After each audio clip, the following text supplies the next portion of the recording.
Okay, it's hot as balls outside, hottest day of the year,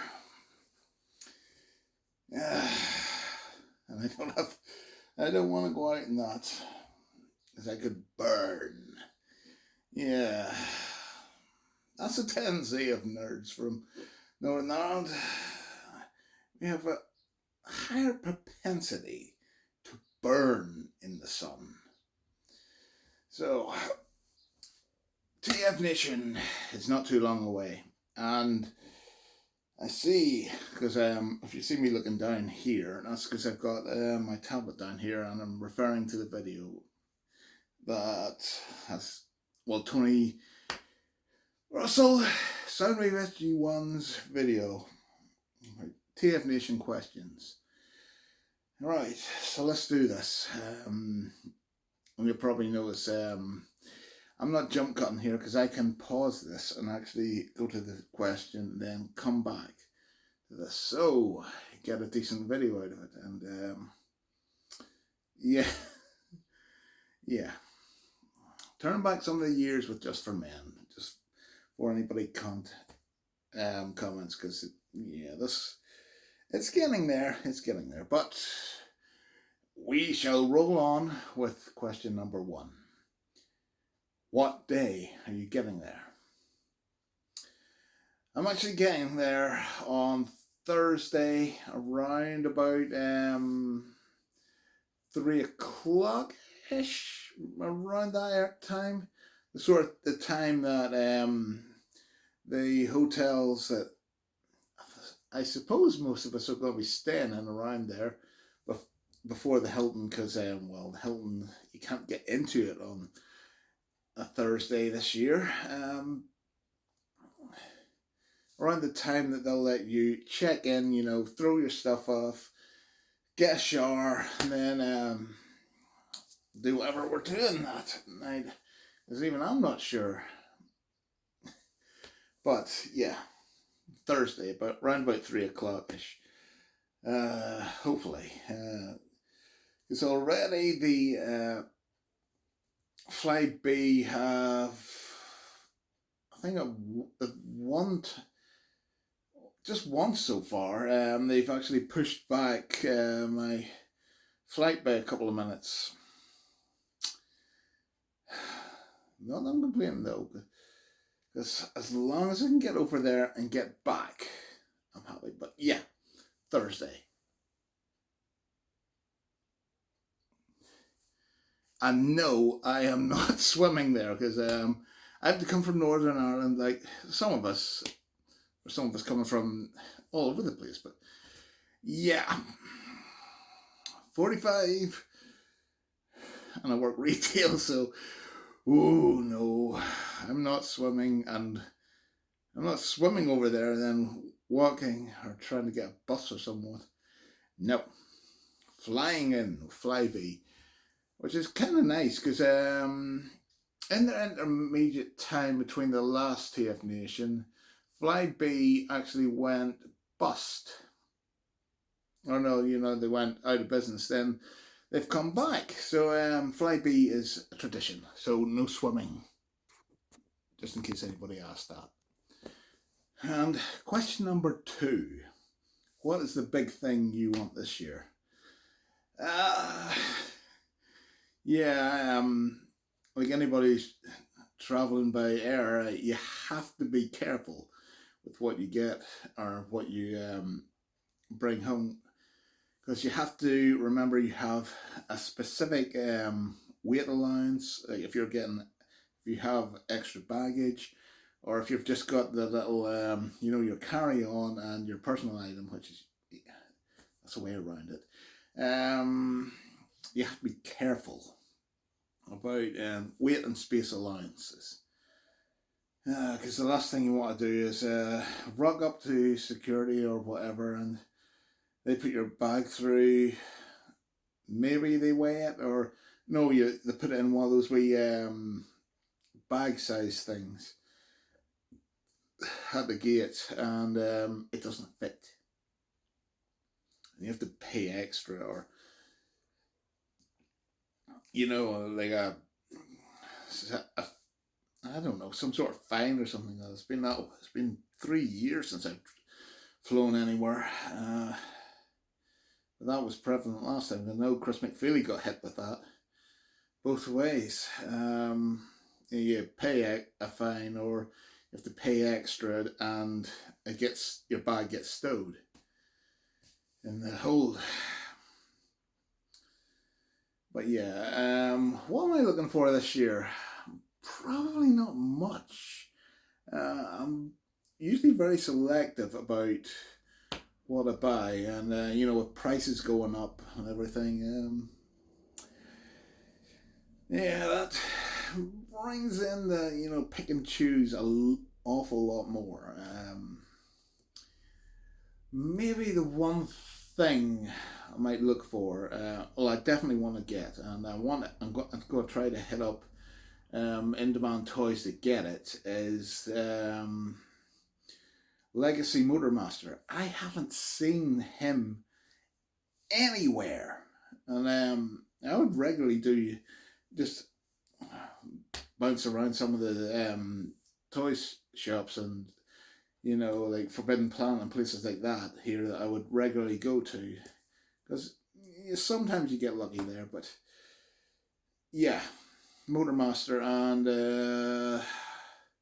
I forget the name of the other Stunticon that's currently out, because I've got Dragstrip. Yeah, Legacy Dragstrip. I've got him.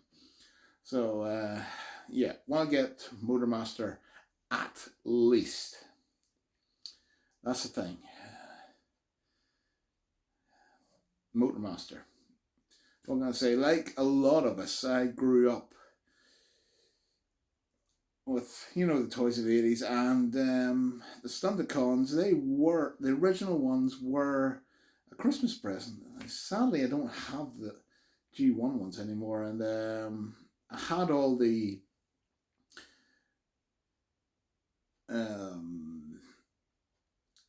was it part of the Primes, or was it no? I don't know. It was one of those, that sort of trilogy thing, where we got all the combiner teams. Well, most of them anyway.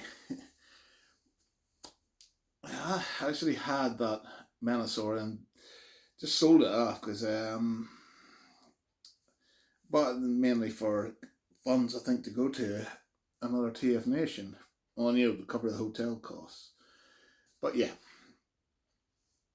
liking the look of that Legacy Menasor, who is a vast improvement on what we got previously. But yeah, that's it. That's question number 2. Legacy Menasor. And yeah, those Legacy toys are amazing. Really, I'm getting into some of them, not buying them all. Yeah, but Legacy Menasor. So, question number 3. What is your travel playlist? That's kind of evolving. I haven't really put one together so far. I really should.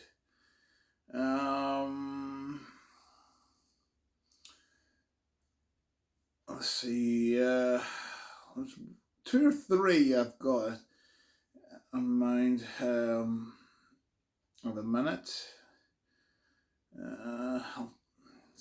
I'll put that through them out there. There's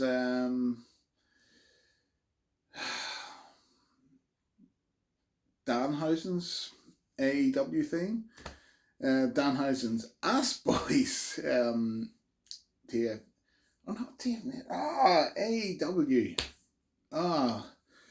What is wrong with me? The Ass Boys song by Danhausen.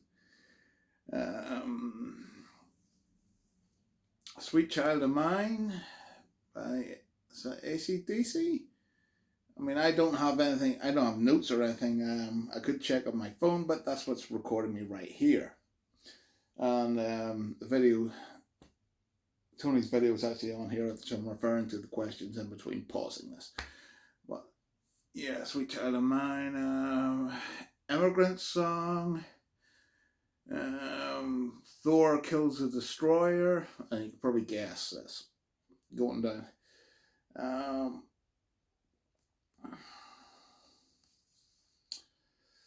of course, Transformers, the movie, the original, mind, the 86 soundtrack, that is always in there. I might have the Father Ted theme songs, Songs of Love. This is it's a very eclectic and weird soundtrack. Yeah, I think that's about it for the moment. That's all I can think of at the minute. There's probably other ones in there, or maybe some podcasts or or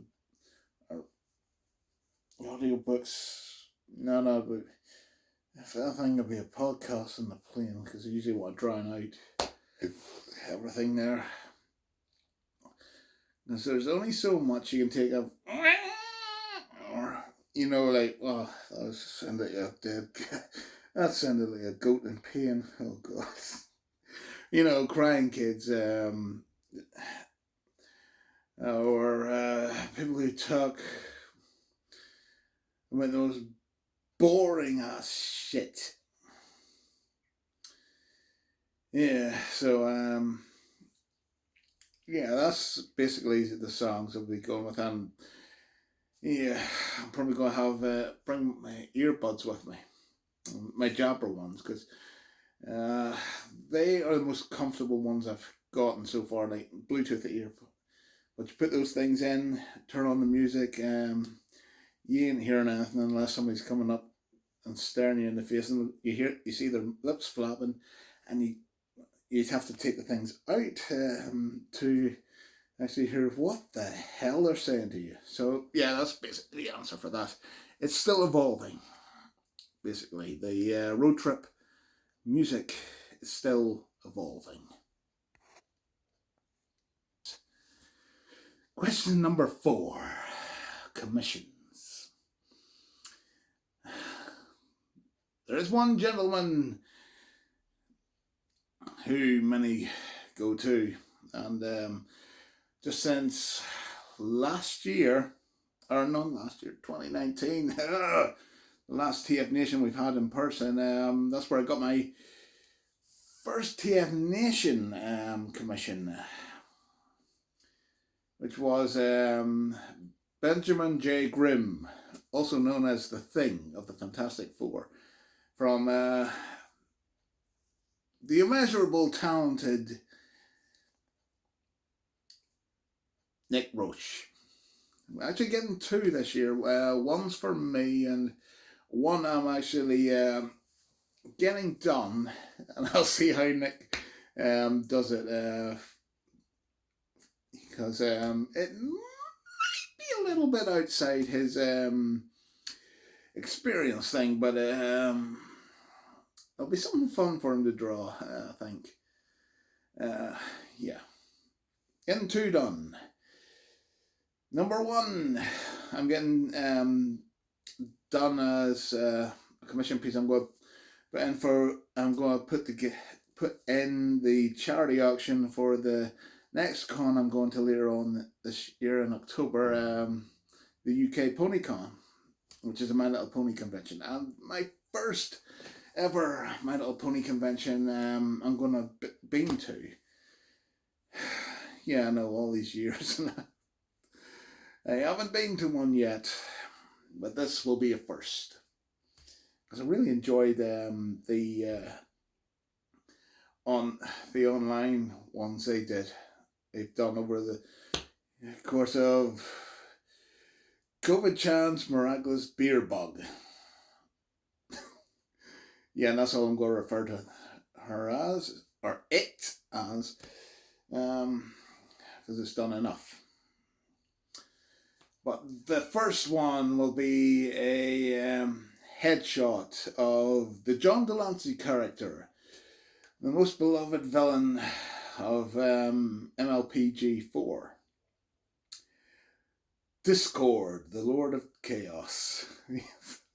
So that's going to be an interesting one to see. The second one is going to be a torso one, and something that has come to mean an awful lot to me. From Thor, Love and Thunder, Thor's Ravager costume. Just something about that costume. Maybe it's because I've put so much work into my own one. From the jacket to actually getting the t-shirt made, and this was the t-shirt and the jacket bought before anybody was actually offering a cosplay of it. Yeah, that's gonna be a good one. Thor in his Ravager outfit. The biker jacket with the spikes on the shoulders, the sort of world's tree design here, which actually did track down the original artwork. The artist was actually selling it online in prints, and from there it was a process of actually taking a picture or scanning it. Oh, it was taking a picture with the phone using an app that would scan the image and then getting it up to a standard that was screen accurate, and a company that actually printed the custom shirt up for me, and I just got a 1-on-1. So at that time, that t-shirt wasn't everywhere now. Like you can maybe go on Amazon or places like that, and you'll see t-shirts from people from all over the place, and some of that has come from the toy, or some of it's come from trailer shots or that. But yeah, that's something I'm proud of. But it's got to be Thor, Ravager Thor. Now, I don't know what Nick's going to do with that. If he's going to have Thor, using Stormbreaker as like a guitar or something like that. I don't know. That'll be the surprise, and the main thing of that, hopefully, if Nick ever sees this or somebody shows it to him, hopefully he had fun doing it. Because I know the thing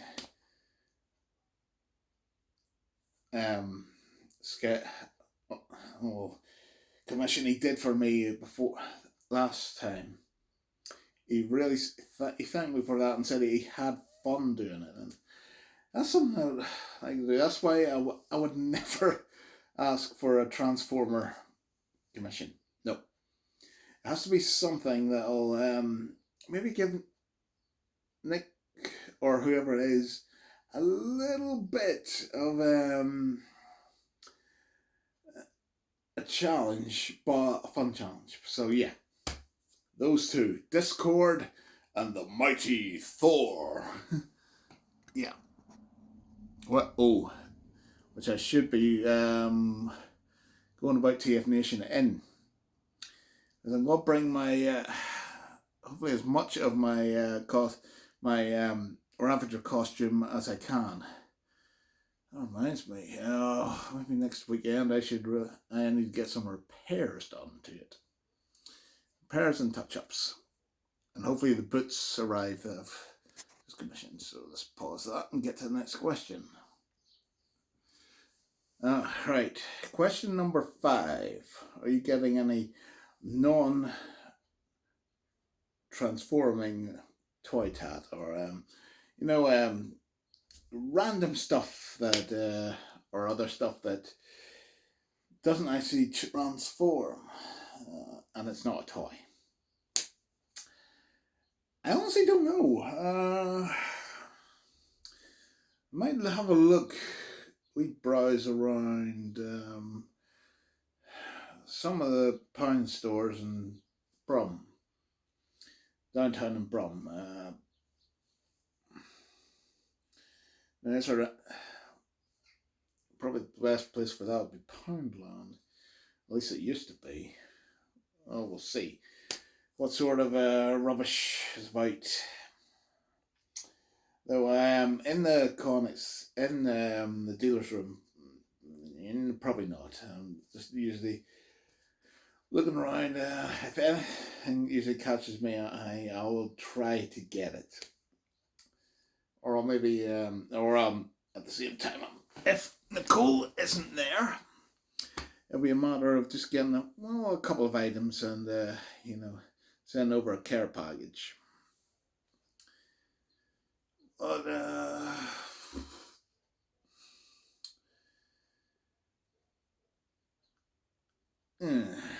I don't know if I could, if any of the stuff, like the statues or that I would get. I've been getting in Tokyo Toys for the past 2 trips over. It'll count as that. But yeah, something there. The anime statues. That's probably the only other thing. But as for that, we'll see. We'll see what's out and about. Maybe in the airport they might have something. Who knows? Who knows? But we'll see. Yeah, in the airport. Obviously, that's about as good as I can go with that question.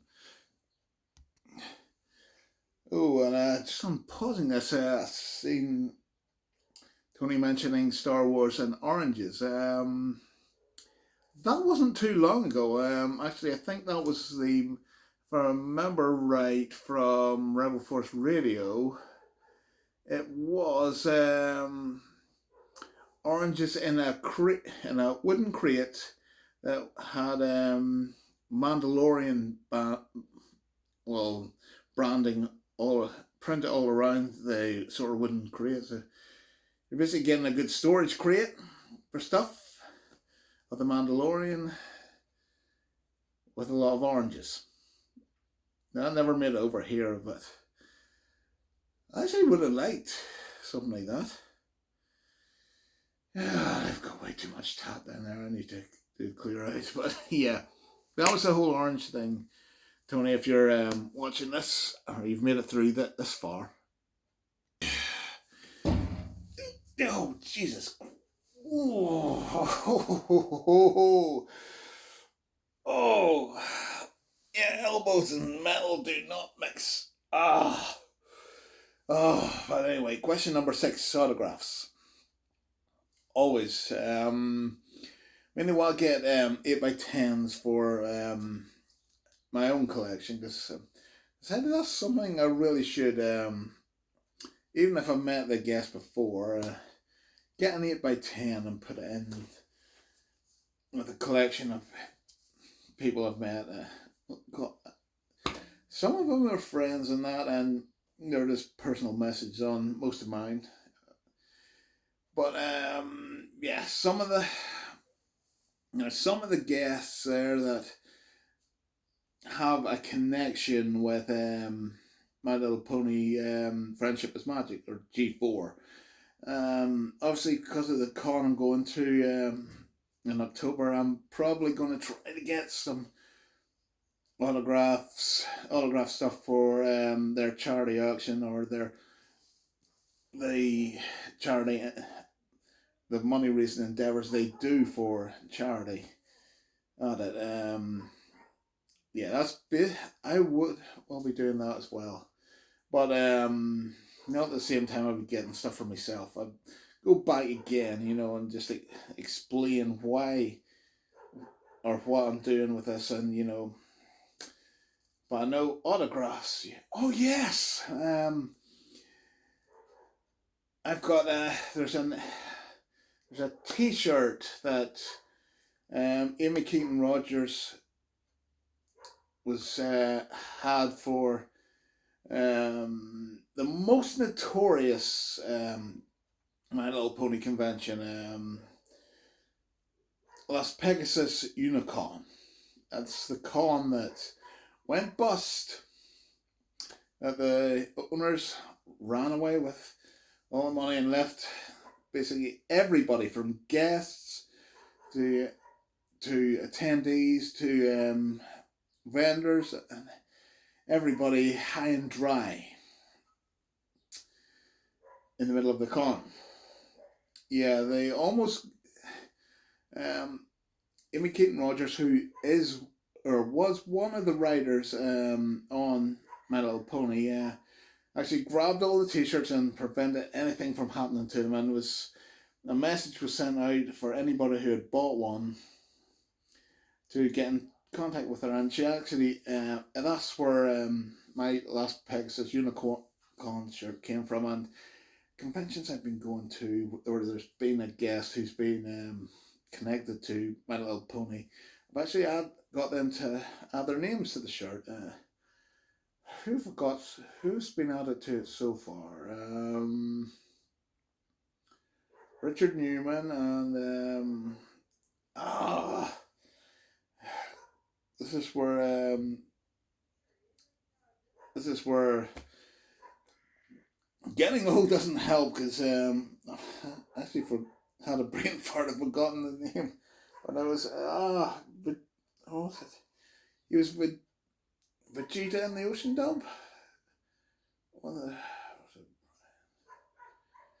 Brian. I think it was one of the Drummonds. I think it was who was it?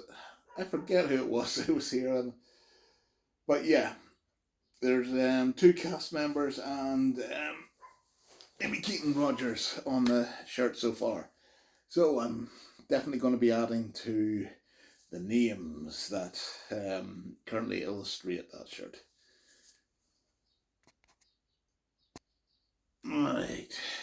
The next question, was that question number 6? I lost count here. It's warm.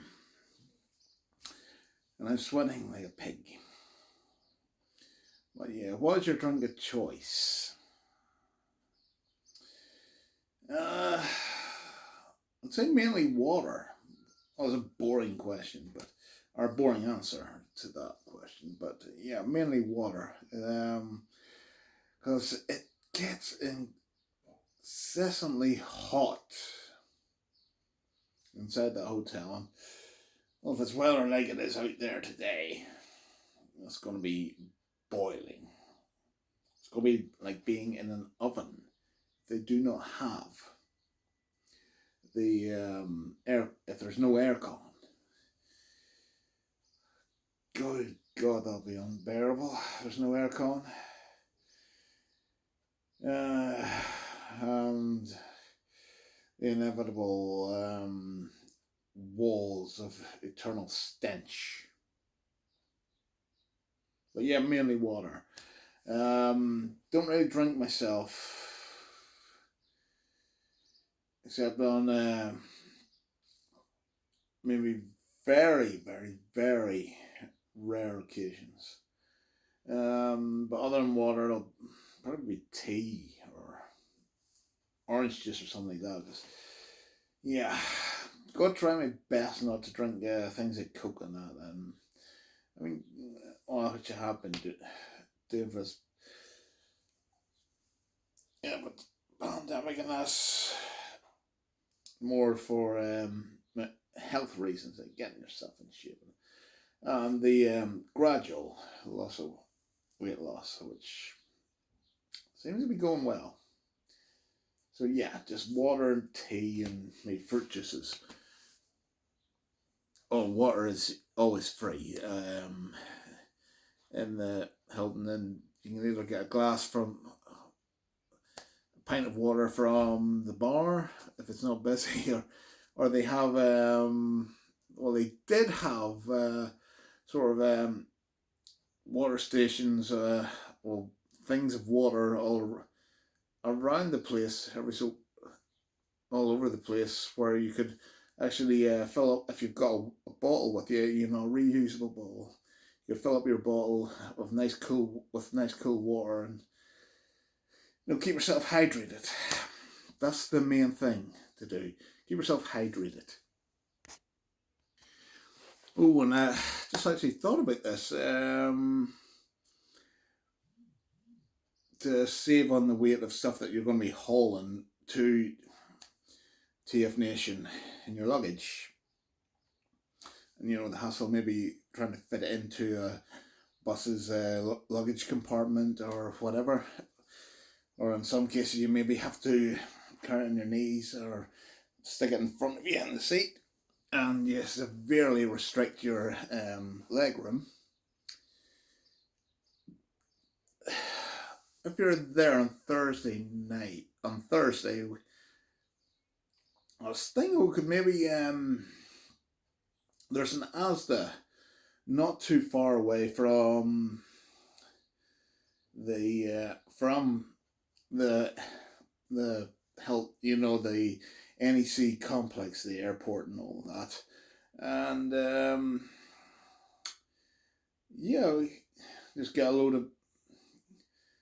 a couple of taxis, a lot of people, and which brings the price down, and head to head there and get some essentials, water, beer, drinks, or whatever. It's guaranteed to be an awful lot cheaper than the shops around the complex, which you should really only use as a last resort.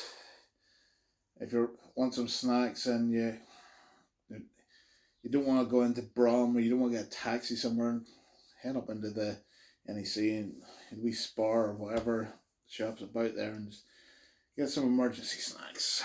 But yeah, Thursday night, maybe a run to Asda for some supplies. Also, there's a KFC and that around there as well, which you could always get something to eat. That's maybe not as dear as the Resort World places. I also wonder if the cinemas still, if Thor Love and Thunder is still in the cinemas. And I have my costume with me, not the weapons, not as a weapon. I have the costume with me. Should we do that? Have a bunch of us going in just to have some fun at the movies, and we have a movie night with Thor. Well, that's an idea. Question number 8. Do you have other fandoms? Oh, quite a few, which makes it hard to say which, but if I was to put it down to any of the sort of core big ones that I sort of go between these days, big ones would be the Transformers, obviously, Star Wars. I like Star Trek. That's the Orville. You're getting better stuff from. Of course, Thrones, of course.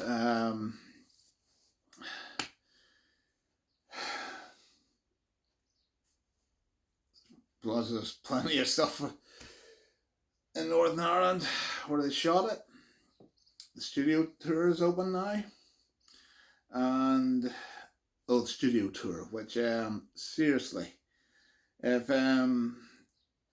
you're a fan of Thrones, and you think, no, if you're a fan of Thrones, come on over to Northern Ireland for a trip, and have a go around the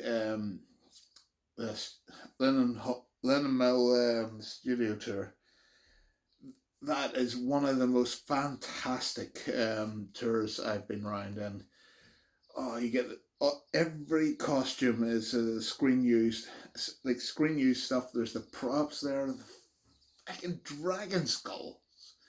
That was my favorite part of it, because there's some gargantuan things there, and the food is awesome. But getting Thrones, yeah. My Little Pony, of course. Anybody who knows me knows me. I'm a brony, but I don't take that from the 4chan sort of way that a lot of people came into the fandom and called themselves bronies. I came in from back in the 80s with a brother to two younger sisters. You're always getting outvoted going to the video store, and you would have, I think the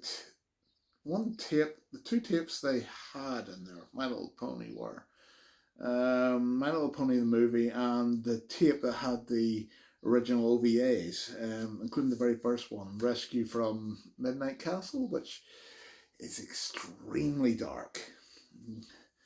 There's never been My Little Pony that has been as dark as that very first thing.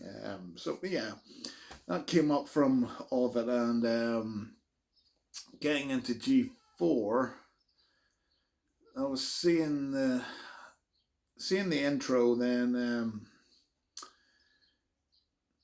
hearing Scott McNeil talk about something that he couldn't mention, but that was coming soon, which he ended up being in that. Yeah, and well, that's what the writing and the voice acting in that show. That's what drew me in, and just came to love the characters. So, but yeah, that would basically be the main ones for me. Oh yes, and He-Man. Love the Masters of the Universe. Yeah, not so much the Kevin Smith stuff that could. That wasn't really done well, and let's be honest, it wasn't a continuation of the Filmation stuff. The continuation of the Filmation stuff was She-Ra, Princess of Power, not the Netflix show. Honestly, you could stamp any name onto that, any other names, and it would still be the same. But, yeah. Most of the Masters stuff. That'll do it for that question, I think. Yeah, not so a lot in this. Not so much Doctor Who anymore. Yeah, yeah, for obvious reasons.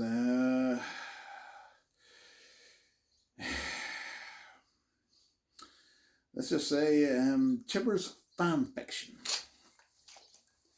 and his piss poor writing really turned me off that show really quick. Plus, it did something that only Batman v Superman has ever done. I think it was the season 1 finale. Chibber's season 1. Yeah, I can't watch that without falling asleep. And that's not good. That is not good at all. And because I forgot it, then I've just seen a little bit more of Tony's video. The Orville rocks. If you're not watching The Orville, you have to watch The Orville. Next question. Are you a noob or are you a veteran? I'll pause this here because I need to get something to prove that. Yeah, definitely a con veteran. I've been going to conventions, various ones, since my first one in 2008, which was Erdicon. That was down at the Dublin City University. Only about 700 people, which is small compared to some of the ones I've been to over the years. Of course, I've been over to, I think, see if I can name them all. There's been Erdicon, been to a few of those, quite a few up to a point, but we'll not with that. There's NomCon down in Dublin again. That was out near Lansdowne Road. Went to a few of those. TF Nation, of course, and its predecessor, Auto Assembly, the first one I went to, 2010, which was ironically the last time that that was my first con, and that was the time Scott McNeil and Gary were over, along with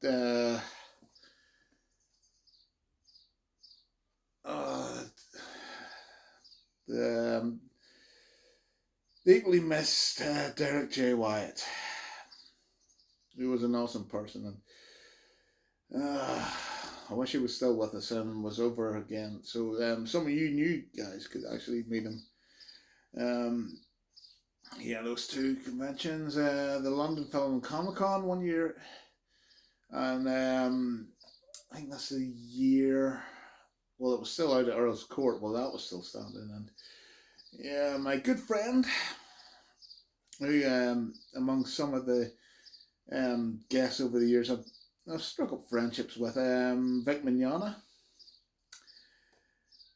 Actually, I actually sorted out a dinner after the con for them at a little pub down. I think it was, if I can recall the name of it, I think it was the Duke of Clarence. Yeah, I think that was the name of it. It was around that. It was about 5 or 10 minutes walk, 5 or 10 minutes walk from the Earl's Court, and yeah. So and there've been bigger cons I've actually been at. I've been over 100, at least over at least over 100,000 people, maybe more. First two of those being one of the big ones, New York Comic Con, 2 years in a row. And let me tell you, doing that for my own podcast, when I got press that year, yeah, that was running around the con at the same time as trying to actually see some of the panels of that. Very few. I didn't actually see any of the panels. That's the thing. But yeah. That's a big one. That was a big one. I actually got one of the Transformer sets there. What was it? The RC and Bumblebee one? Came with the first edition pink RC and the first edition Bumblebee that's done up as a New York taxi. But and just in case you're looking for that specific one or mold at TF Nation this year, you should be aware there's a little issue with the windscreen on it. Most of them, if not all, have cracked over time. Now, the next big Comic Con I went to, which I would deem as one of the big three Comic Cons. Dragon Con, it's its own thing, I think. But as far as Comic Con goes, there's SDCC, which some of us don't talk about. I've been one.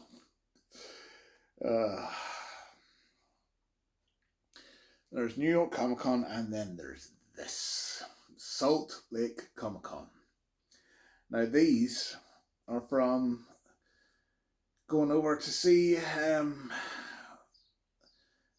originally a good friend of ours, and subsequently friends that myself and I think Phil Coulson has and his wife and lovely daughter have actually been no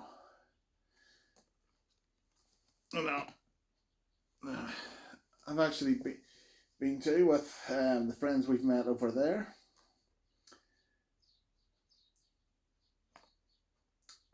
Salt Lake Comic Con, aka FanX, and this one, the third annual one, that was the year that Chris Evans, we could say most of the major cast of, the core cast of the Captain America movies. You had Sebastian Stan, Anthony Mackie, and Haley Atwell, all there that year. That was the first big adventure over to Salt Lake City. I can't remember the actual count, but it was over 100,000 people. And I just say those sizes of cons can be anxiety ridden traps for anybody. I know there's some of you who've maybe thinking about the anxiety this year.